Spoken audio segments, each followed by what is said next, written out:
Quando penso ai miei primi disperati passi nel whipmaking, un solo nome giunge al mio cuore, quello di Bernie Wojcicki.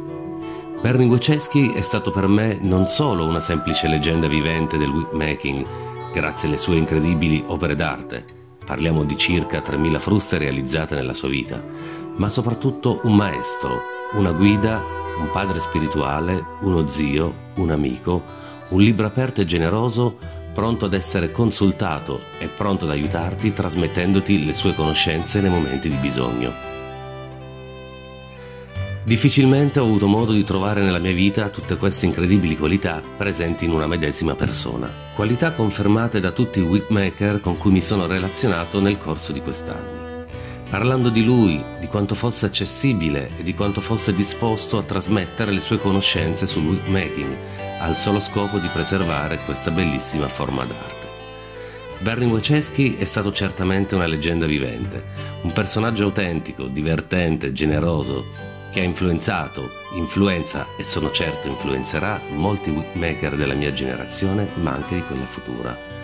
La sua generosità d'animo e la sua naturale vocazione alla condivisione l'hanno reso un precursore, un antesignano di quello che oggi nel web comunemente definiamo con i termini social media e storytelling.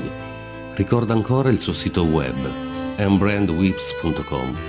Quante volte l'ho consultato, quante pagine ho salvato, quante foto ho scaricato.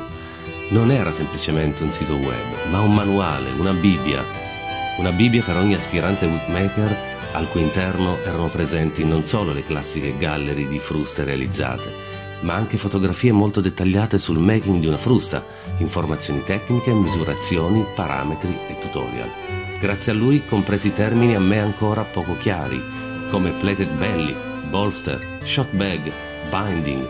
Vidi per la prima volta la stratificazione di una frusta grazie ad una foto rappresentante una bullwhip letteralmente aperta, in modo da mostrare dal primo all'ultimo tutti gli strati che la componevano.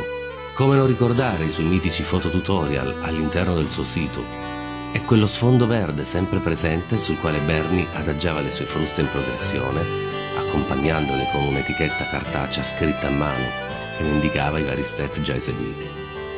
Era un sito web semplice da navigare, onesto e generoso, che rispecchiava esattamente la sua persona. Vivendo in Italia non ho mai avuto l'opportunità di conoscerlo personalmente, ma comunicando con lui via mail e guardando i suoi tutorial, sia sul suo sito web, sia su YouTube e in DVD, ho sempre avuto la sensazione di conoscerlo da sempre. I suoi video tutorial hanno fatto scuola. Ancora una volta, Bernie fu un precursore anche in questo, creando DVD, tutorial ed il mitico canale YouTube Bernie46. Ha mostrato ed insegnato come realizzare fruste attraverso video tutorial dedicati al making di bullwhip, stock whip, snake whip, signal whip. I suoi video erano davvero esaustivi e completi. Lo vedevi tagliare la pelle da cui ricavare le strisce da intrecciare, ridimensionarle, smussarle, assottigliarle, al fine di costruire la frusta in canguro. Come non ricordarlo con i jeans e la sua maglietta color blu navy, la sua divisa da whipmaker. I suoi video, nell'apparente semplicità, avevano un qualcosa di magico ed al contempo autentico. Erano veri, diretti, senza orpelli, in grado di coinvolgerti ed immergerti direttamente con lui nel suo laboratorio.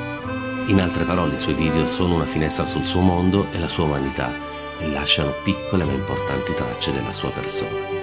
Dai suoi video potevo sapere che musica gli piacesse.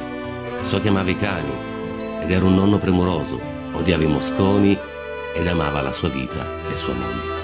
La sua professione era la sua vita. So che era molto orgoglioso del suo mestiere e che non ha mai smesso di cercare di saperne di più e di migliorare le sue fruste. Avrei voluto poterlo incontrare e stringergli la mano. Una magia spenta il 23 marzo del 2016 per via di un tumore ai polmoni, mostratosi beffardamente con un male alla spalla. Ma questo terribile male non ha mai modificato Bernie e la sua generosità e coerenza nel voler trasmettere e preservare l'arte del whipmaking. Con un gesto di grande generosità, ancora una volta, mostra quanto fosse immenso quest'uomo. Bernie Wojcicki decise di dar vita alla sua ultima opera, probabilmente la più grande ed importante. Bernie diede specifiche disposizioni di lasciare aperto per sempre il suo canale YouTube Bernie46. Un lascito ed un'eredità impagabile per tutti noi bookmaker e per quelli che ancora lo diverranno. Grazie Bernie.